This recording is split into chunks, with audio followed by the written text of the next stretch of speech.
Visakha steel ప్లాంట్ను ప్రైవేటీకరించడంలో భాగంగానే కేంద్రం ప్యాకేజీ ప్రకటించిందన్నారు వైఎస్ఆర్సీపీ ఎమ్మెల్సీ బొత్స. ప్రలోభ పెట్టి మోసం చేయడమే ప్యాకేజీ లక్ష్యమని ఆరోపించారు. గత కొన్ని రోజులుగా జరుగుతున్న పరిణామాలు స్టీల్ ప్లాంట్ను ప్రైవేటీకరించేలా కనిపిస్తున్నాయని అనుమానం వ్యక్తం చేశారు బొత్స సత్యనారాయణ. ప్రైవేటుపరం చేసే కార్యక్రమంలోనే ఈ ప్యాకేజీ ఇచ్చారనేది మా తాలూకా పూర్తి అభిప్రాయంగా మీకు తెలియజేస్తున్నాం. ఈ అభిప్రాయం దీని ద్వారా మేము కేంద్ర రాష్ట్ర ప్రభుత్వాల మీద చెప్తున్నాం. దయచేసి ప్రజల్ని మోసపరచకండి, మభ్యపెట్టకండి. ఎందుకంటే 4 నెలలైన జీతాలు లేవు. మరి దీంట్లో జీతాలు ఇవ్వచ్చు కదా, ఎందుకు ఇవ్వట్లేదు జీతాలు? ఈ ప్యాకేజీలో ఎందుకోసం ఆపుతున్నారు?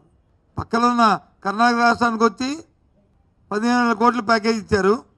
దానికంటే 10 రెట్లున్న సామర్థ్యం ఉన్న మన ఫ్యాక్టరీకి వచ్చి 11,000 కోట్లు ఇచ్చారు.